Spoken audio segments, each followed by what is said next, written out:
in career has reached 5,800 As a hero. as a hero. In pro play.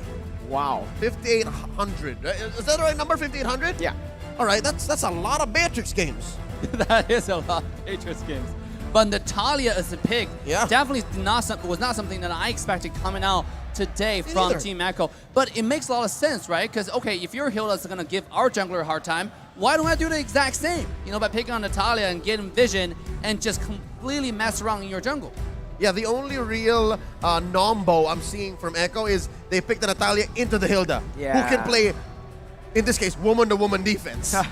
Right? The power of wildness, right? Yeah. Obviously. You just check in where Yaoi could be. So it's now, again, reverse psychology. I know where you are. Are you going to do what I expect you to do? Because if not, then that's a huge cross-map game of tag. Well, let's see the execution of both of these drafts once again. Match point for HAQ. Team HAQ, they need to pull out all the cards they have. Ladies and gentlemen, game number 3 of this best of 5. Wait, this is a lane swap? This is a lane swap. I see Claude on the top lane. And meanwhile, their EXP lane now is going to the goal lane for Team HAQ. This is the Malaysian swap we're talking about. TM! The Malaysia swap TM! And of course, not to say where Yaoi is, but look, he's looking for an early catch, and Min is doing just Min things. Back to regular programming. It's also Valentina in the jungle, not the HAQ Sakai mid. We saw this like Drian. Like Drian on esports. They played this before. HAQ mid, Valentina jungle. All right, why? Dave. I mean, right now it's all about getting level 4, right? Who gets a level 4 before the first hurdle is going to have the upper hand. And sometimes you can see a Chao-Selena combo, just make sure more people get level 4 at the first hurdle. HAQ mid can do the exact same because it can push an enemy jungler away and give your team the upper hand on getting the first hurdle. Min may have walked into an alley he cannot get out of, or can he? Oh, of course he can. Of course he can, man. He did this in the group stage. It's the Malaysian Hilda, right? They get out of any situation. Not in game 1 though, right? Again though, if you look at it, Team HAQ, HAQ, this composition, Man's gonna have a lot more of a good time here in the mid lane, just clearing out waves. And Man's gonna actually get that level 4 a bit faster. Meanwhile, Lola gonna be ganked by Benny and Yaoi. I personally don't like the lane swap here. It's not as effective as the previous lane swaps, specifically the ones we saw in the group stage, but more on that mid Akai. I like how this was both a... Oh, watch out. Oh, Loa's fine. It was more of a reparative move, if I'd say, a calibration, because look, there's not many ults that the Valentina can steal, right? So what you do with that heavy spin is you help confirm objectives. And look how deep Gary is. Oh, Sanford. Gary needs to be very, very careful. The Petrify finds him, but Gary is going to be able to actually sidestep out of that one. Once again, jumping out. Heavy spin popped in. 2 ultimate, 3. Count call TZ. And now it's time for Team HAQ to use this resource advantage, but Yaoi is dealing so much damage onto Gary right now. Panda picks up the gold buff. Yaoi is going to be caught. Panda dealing out just a bit of damage, revealing them with a battle mirror image, and HAQ are forced to back away. Panda still just trying to clear the wave. I mean, this is the even trade on skills, but look at Team HAQ pressuring Panda's lane, making sure he gets so much farming. Here comes the dive. They're going onto Yaoi, and it's a good targeting move by Team HAQ. First blood over to Team HAQ as Min is going to be targeted by Sanji, who rotates in, but he doesn't have the heavy spin to really punish the other members of Team HAQ. I just got to say this early on, right? 3 minutes in, the absence of Benny Cutie and, of course, Carl TZ calling the shot. Well, maybe because we also haven't seen the full potential of Yaoi. Is HAQ lacking damage here? I mean, it seems like it on the other side because Joy, really hard to kill. Kadita, really hard to catch. Hilda, how do you kill Hilda? Flee by mid. It's impossible, right? I mean, yes, you're lacking damage. It's not really you're lacking damage. It's the other side are just way too tanky for you to do anything about that. Here we go. 4-man gank, 3 ultimates. Holy moly. It's a 4-min gank. Yeah, it's a 4-min gank. Okay. Oh, I see what you did there. And I also see what Sanford's trying to do here with the Black Dragon form. He gets the Petrify down, man. He's going to be able to pop that rough waves. Gets all the HP back as Gary jumps back and forth. Looking for the Retribution as Sanford joins in with a Furious Dive. Lola going to be able to find a kill onto Carl TZ. Sanford falling 2. Team HAQ finds 2 on the board with the turtle as well. Lola flickering out. Yaoi baited in. Gary looking for the kill. Yaoi gonna be taken down. Double kill for the man, Gary. That's a non-starter. HAQ walked into a fight that they could have sworn they could win, But THQ said, Team HAQ says, no, we'll take your lunch money and we'll ask for it again tomorrow. They want so much on the map and they're not done. They're not. This is a Malaysian style at a full display right here. Hilda trading 4 ultimates on the blue side jungle of Echo. At the same time, entire HAQ just started the turtle on command. You know, they know you don't have the ultimate, you don't have the skill necessary to contest this objective. They started it, and Echo, when they showed up, Team HAQ punished him and pushed him properly. Here we go again. Oh my god, 2 times now. There's so many ults used just to get him out of the way. He's such a nuisance in this game. And right now, I do feel like he's a bit more just reliable in this game compared to game 1, even though Echo have drafted themselves a better early game comp. Yeah, Echo's really trying. And again, despite this Natalia not dealing too much damage, Yaoi has hit a career milestone. The lover boy has dealt millions now in damage. But wow. wait, even Panda, they're struggling to kill even just Panda. All right, now I like it, right? At first, I was a bit, you know, I was doubting the lane swap because, again, Benny's going to be able to find a lot of gold early on to scale onto those item power spikes. Thing is, it's not a full lane swap that they usually do. It's just to get Panda that level advantage to then come down towards the gold lane to win out of the lane and to actually bully the Beatrix. So it's an adaptive lane swap that's really good for Team HAQ. And also, Team HAQ's taking very, very smart and slow, right? They were on the bottom side farming the wave. He expected somebody to show up, right? Just use the Blazing Duet to get the wave, get the farm, and then dip, right? Get out of there. Here we go. The next turtle contest is live. Sanji trying to create an opening for his team as Lola does the same, zoning Sanji away. Gary is doing a lot right now, jumps in. That's going to be Sanford with the Black Dragon form. Carl Teasy with the Bravest Fighter, and that's Carl Teasy winning on the Red Tree battle with the Petrify. Finds 2 members. Lola gets a stun. Man gets the rough waves down.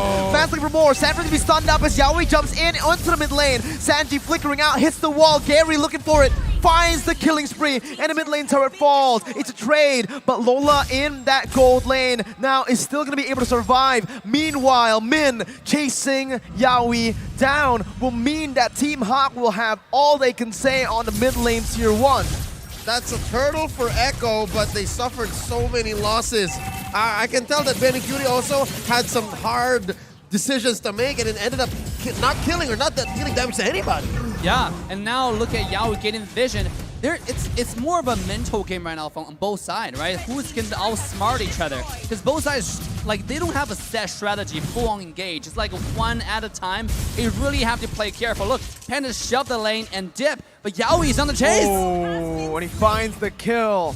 Min tried his best to just give him vision there, but unfortunately, Echo, with that positioning, onto the flanks. They were able to catch Panda off guard. All right, this could be, you know, 1,000 times worse for Echo, given that this is a 2K lead for HAQ, and Echo is slowly putting some damage on the board, but I don't think it's enough. Min? Sanji.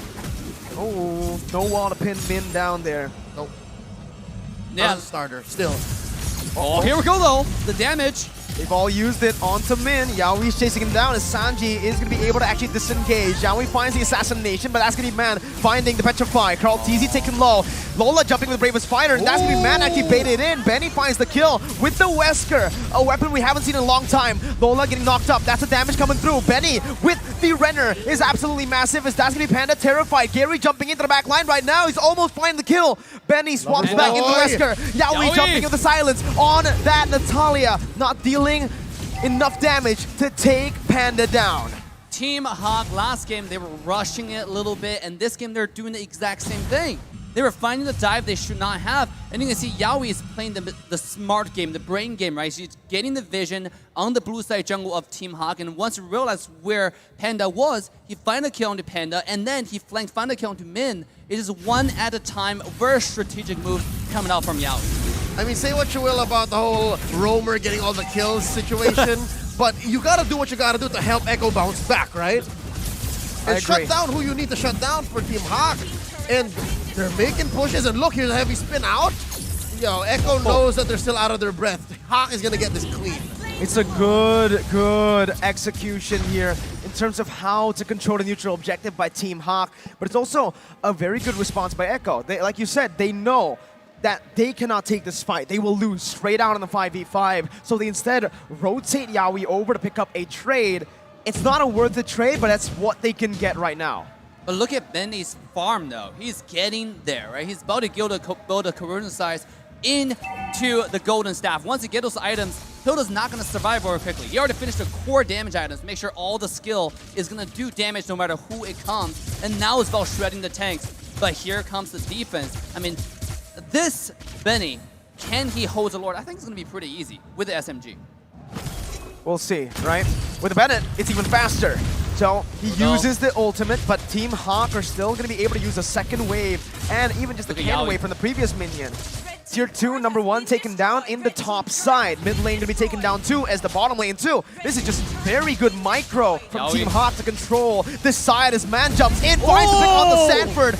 Panda with BMI, Gary to be pinned down as that's going to be Sanji just wreaking havoc, but Gary does the same thing, dodging away from the CC, dealing damage while he's at it. A 1-for-1 as Sanford and Man get taken out, but it's still Team HAQ who find the base turret and find the better value. I mean, this is very, very exciting what Team HAQ does. They know Yaoi's looking for the flank, the back line. So what did it do? The ultimate bonding experience, right? The group does make sure you can't do anything at all. At the same time, Panda's a little bit tanky, was mentioned earlier. He built a little bit of defense item to make sure it doesn't get one-shotted. As long as this guy stays alive for actual 1 second, that will help. And here comes the damage! Whoa! What a combination! With the Redder shot and the assassination, now it's going to be Lola who's going to be caught. Yaoi jumps in again, and Sanford is the one who picks up the kill. On top of nothing, Echo were able to find a pick. There's still some punishment from Echo because Team HAQ stayed a little longer than they should have. Should have been happy with that mid lane inhibitor push, with that Lord. 1 try, 1 go, success.